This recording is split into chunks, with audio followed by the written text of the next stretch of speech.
আর মাত্র কিছুদিনের মধ্যেই শুরু হবে বিধানসভা নির্বাচন। ইতিমধ্যে শাসক বিরোধী বিভিন্ন রাজনৈতিক দলের প্রচার পর্ব প্রথম পর্বে শুরু হয়ে গিয়েছে।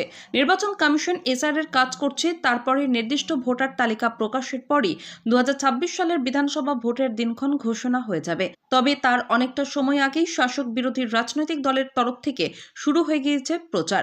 শাসক দলের তৃণমূল কংগ্রেসের উন্নয়নের পাঁচালী ইতিমধ্যেই প্রচার শুরু করে দিয়েছে রাজ্যের বিভিন্ন প্রান্তে। আর এই আবহের মধ্যেই পূর্ব বর্ধমান জেলার মন্তেশ্বর বিধানসভা কেন্দ্রে রাজনৈতিক সমীকরণ বদলাতে শুরু করেছে। মন্তেশ্বর বিধানসভা কেন্দ্রে তৃণমূল কংগ্রেসের গোষ্ঠীকন্দল দীর্ঘদিন ধরে অশান্ত হয়েছে বারবার।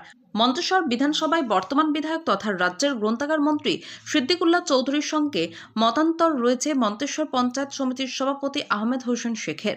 এরই মধ্যে মন্তেশ্বর বিধানসভা কেন্দ্রের মেমারি 2 নম্বর ব্লক তৃণমূল কংগ্রেসের সভাপতি হরিসদন ঘোষ মন্ত্রীর হাত ছেড়ে এই দলেরই বিপক্ষ গোষ্ঠী মন্তেশ্বর পঞ্চায়েত সমিতির সভাপতি আহমেদ হোসেনের সঙ্গে এরপরই মেমারি 2 নম্বর ব্লকে আহমেদ হোসেন শেখের নেতৃত্বে বিভিন্ন জায়গায় শুরু হয়েছে জোর কদমে প্রচার উন্নয়নের পাঁচালী নিয়ে। আর সেখানে দেখা যায় তৃণমূল কংগ্রেসের কর্মীদের বাড়তি উদ্দীপনা। আর কয়েক মাস পর বিধানসভা নির্বাচন। এই বিধানসভায় কেন্দ্রে কে টিকিট পাবে তা নিয়ে চুলচেরা বিশ্লেষণ শুরু হয়ে গিয়েছে মন্তেশ্বর বিধানসভা এলাকায়। তবে তৃণমূল কংগ্রেসের কর্মীদের একাংশ তারা মনে করছে এবার আর সিদ্দিকুল্লাহ চৌধুরী নয়, আর সিদ্দিকুল্লাহ চৌধুরীকে যাতে দল টিকিট না দেয় তা নিয়ে দাবিও করছে তৃণমূল কংগ্রেসের একাংশ কর্মীরা, এবং তারা সরাসরি ক্যামেরার সামনে মুখ খুলেছেন। সিদ্দিকুল্লাহ চৌধুরীকে বাদ দিয়ে যে কাউকে টিকিট দিলে তারা সকলে একত্রিতভাবে নির্বাচনে খেটে বিপুল ভোটে জয়লাভ করাবেন বলে জানান। সিদ্দিকুল্লাহ চৌধুরীর বিরুদ্ধে ক্ষোভ উগরে দিচ্ছেন তৃণমূল কংগ্রেসের একাংশ কর্মীরা। এখন শুনে নেব মন্তেশ্বর বিধানসভা কেন্দ্রের মেমারি 2 নম্বর ব্লকে বড় পলাশন 1 নম্বর ও 2 নম্বর অঞ্চল তৃণমূল কংগ্রেস কর্মীরা কি জানালেন। ফাইজুল শেখের রিপোর্ট, MBS নিউজ।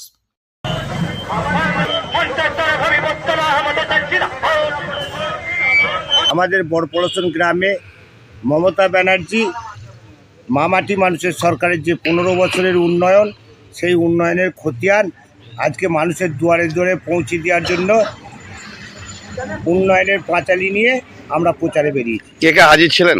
এখানে হাজির ছিলেন মন্তেশ্বর ব্লকের পঞ্চায়েত সমিতির সভাপতি আহমেদ হোসেন শেখ, শ্রমিক নেতা আফতার মল্লিক, ছাত্র পরিষদের নেতা ইশারুল মণ্ডল, মেমারি 2 পঞ্চায়েত সমিতির নারী ও শিশু কল্যাণ দপ্তরের কর্মাধ্যক্ষ রাজলক্ষ্মী হাতি মহাশয়। চলে বিধানসভা ভোট, এ ব্যাপারে আপনার কি মতামত? এ ব্যাপারে মতামত, সিদ্দিকুল্লাহ বাদে দল যাকে প্রার্থী করবে বিপুল ভোটে সে জয়লাভ করবে। সিদ্দিকুল্লাহকে চাচ্ছেন না কেন? সিদ্দিকুল্লাহকে চাচ্ছি না। সিদ্দিকুল্লাহ 5 বছরে কোনো উন্নয়ন করেনি। এই গ্রামে একটা সরকারি লাইব্রেরি আছে, সেই লাইব্রেরিটা আজ রুগ্নপ্রায়, উই পোকায় ভর্তি, বইগুলো কেটে দিচ্ছে। এটা বারবার করেও বলে আমরা কিন্তু ওনার কাছ থেকে কোনো সুরাহা পাইনি, যেহেতু উনি গ্রন্থাগার মন্ত্রী। আপনার নাম পরিচয়? আমার নাম শেখ আবু আওয়াল। প্রোগ্রামটা কোথায় হলো? প্রোগ্রামটা হলো বড়পলাশন গ্রামে।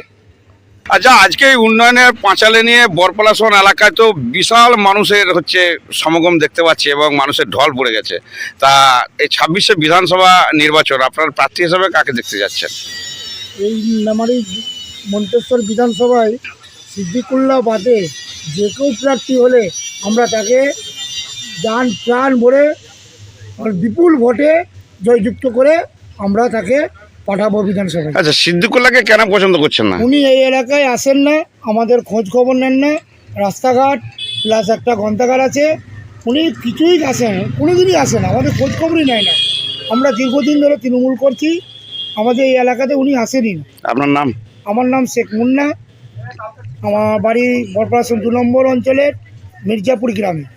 উন্নয়নের পাঁচালী নিয়ে বড়পলাশন 1 নম্বর অঞ্চলে বড়পলাশনের গ্রামে প্রচুর মানুষের সমাগম। সেই সঙ্গে 2026-এ বিধানসভা ভোটে আপনারা প্রার্থী হিসাবে কাকে দেখতে যাচ্ছেন? সিদ্দিকুল্লাহ বাদে যাকেই দল প্রার্থী হিসেবে আমাদের মনোনীত করবেন আমরা তাকেই বিপুল ভোটে জয়যুক্ত করব। সিদ্দিকুল্লাহকে চাচ্ছেন না কেন? উনি এলাকায় আসে না, আমাদের ছেলেরা ছাত্ররা ওরা সার্টিফিকেট নিতে গেলে ওনাকে খুঁজে পাওয়া যায় না, এলাকায় কোনো উন্নয়ন করে না, এলাকায় কোনো পরিষেবা উনি দেন না। আপনার নাম? আমার নাম রাজন মুন্সি। কোথায় বাড়ি? মেমারি 2 মির্জাপুর গ্রাম।